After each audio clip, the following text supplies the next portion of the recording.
Thank you, Karl. You no doubt heard Priya's voice.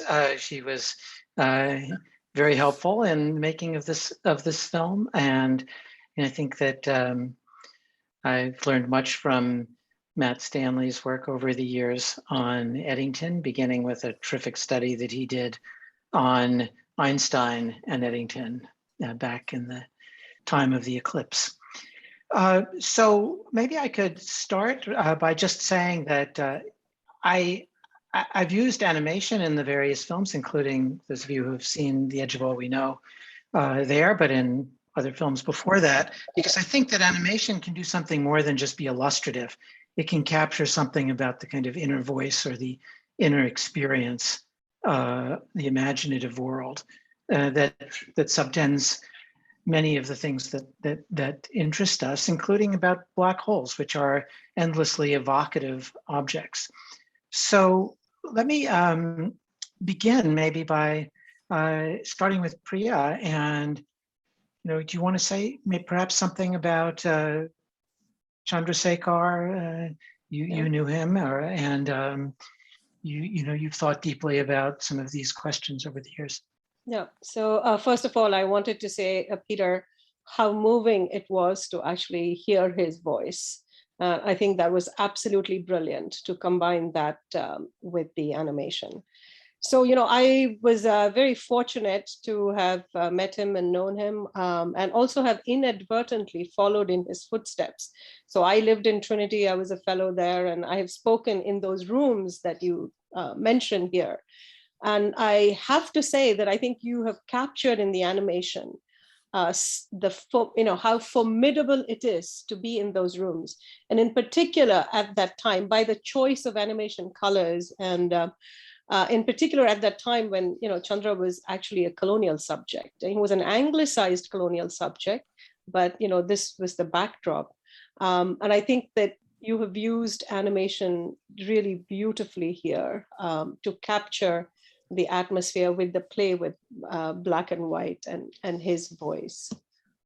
And also captured very nicely and clearly that the objections to this radical scientific idea that Chandra proposed were not entirely intellectual, that there were layers. And I like the fact that you were able to bring in those layers, these other factors, that subjective factors and the context in which science is done, that is relevant even today, very much so. I think that's true in general, and thank you for your comments and compliments, Priya, and for your contribution. I did choose the colors. I wanted a 1930s color palette that for the film, and in the color representation, a kind of a noir style, a slightly claustrophobic, center lit, darkish feeling to the film. And I definitely am very happy to hear that you felt like it captured the sense not only of Trinity, but of Trinity as seen from somebody who came from far, right? Who came from outside the precincts of what was then a pretty aristocratic place. And I think that working with Shiv was great, and Shiv Kakalwala in that respect. I mean, he really, we talked a lot about and I took old photographs that I had found, and really tried to share with him a sense of what the most opulent college within the Cambridge system would have looked and felt like. Matt, tell us a little bit about how you see, you've looked at Eddington over the long course of his life, and not only in the Constitution of Stars, but going back to the time of him taking a great gamble on Einstein and Einstein's theory. I mean, who was Eddington at that time? Well, I think one of the nice things, I want to second what Priya said about the ability of your film to sort of capture the affective moment, the emotional content of this intellectual debate. And as the film suggests, Eddington is this towering figure. And imagining what it would be like, this very young man coming from the colonial periphery to the sort of center intellectual power, and having to challenge this towering figure is really quite an amazing kind of moment. And I love how well the film captures that sort of thing. And as you're suggesting, Eddington by this point has very strong feelings about the right way to do astrophysics, right? He literally wrote the book that Chandra was reading on his way over to England about how to do this. And I think one of the things is particularly interesting in this controversy is sort of a tension between whether intuition or mathematical rigor is the right way to think about the life cycle of stars. So Eddington by this point has had tremendous success in a kind of intuitive physical approach to the way to thinking about the life cycle of stars, right? Really considering deeply the physical processes about what must be happening. And is very skeptical of the idea that just a purely mathematical treatment can tell us anything important about that. And that's very much what Chandra does, is very closely follows what the mathematics has to say about the problem.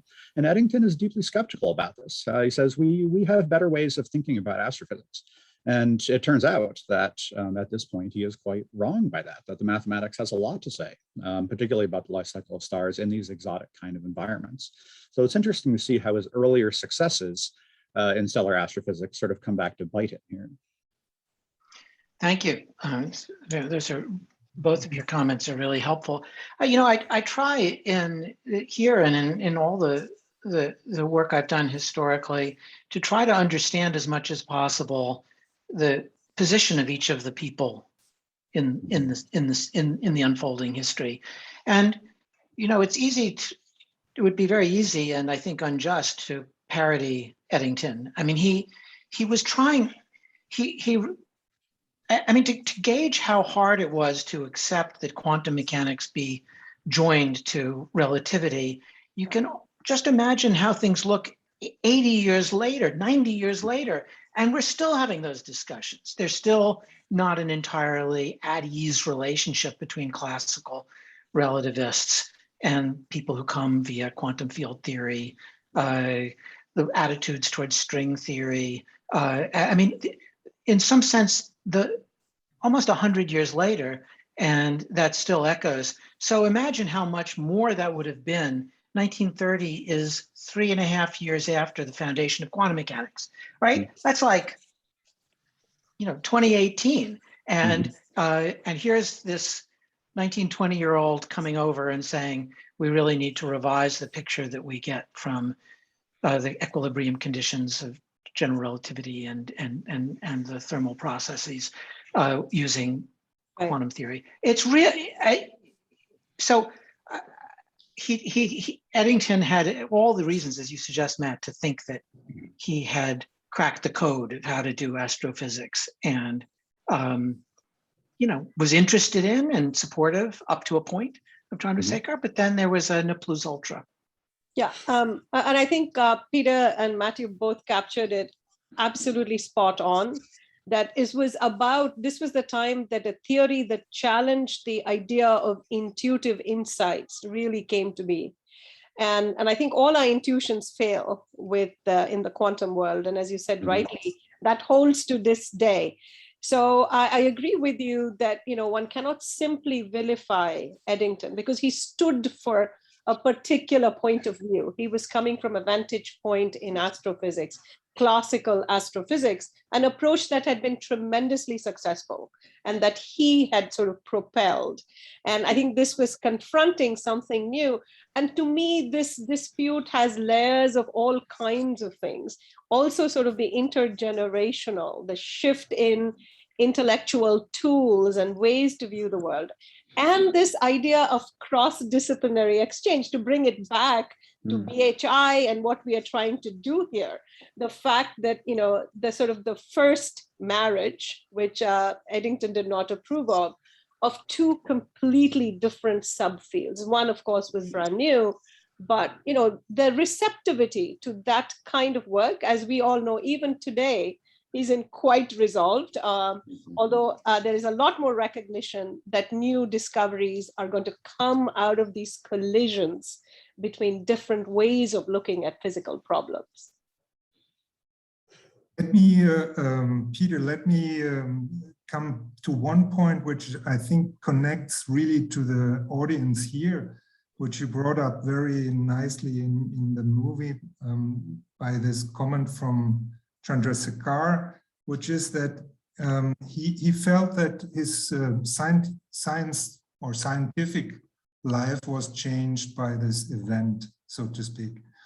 And that is related to a question that many of young scientists have, which is how they connect scientific results to their career and on which timescales. Should they invest a lot of time in things, or should they go for the fast tracks and so on and so forth?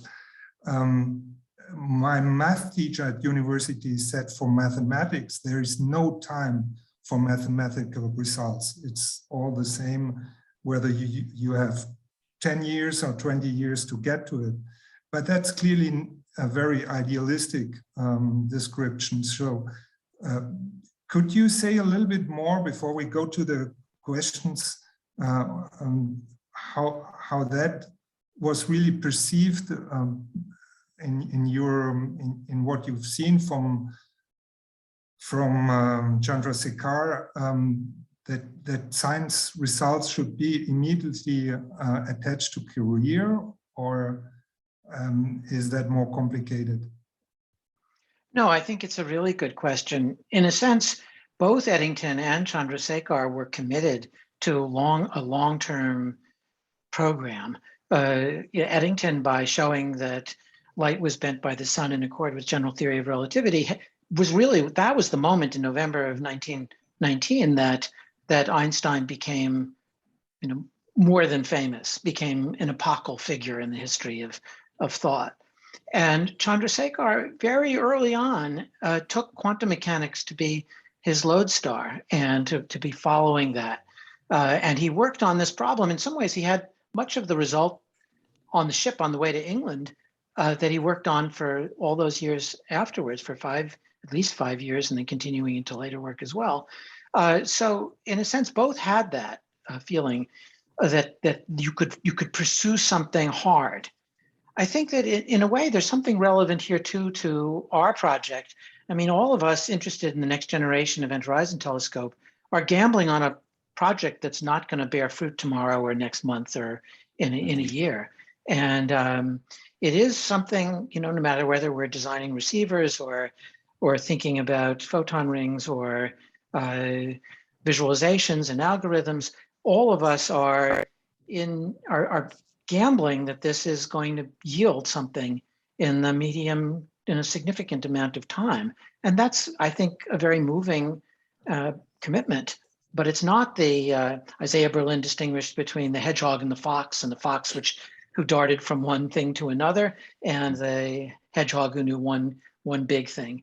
And in a way, we have to be nimble and able to go back and forth between hedgehog and fox. But the ngEHT is a gamble on the longer term, and I think it is something that we have to keep in mind, and also do everything we can to help younger scientists on the collaboration meet with the timescales that they demand, or that are demanded of them.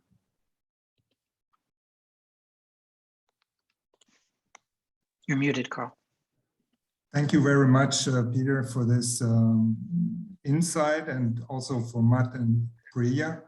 I think we have to stop here, and I would just like to say that feel free to contact Peter, but also, I guess, Matt and Priya for further questions on this and for further exchange. That was really great.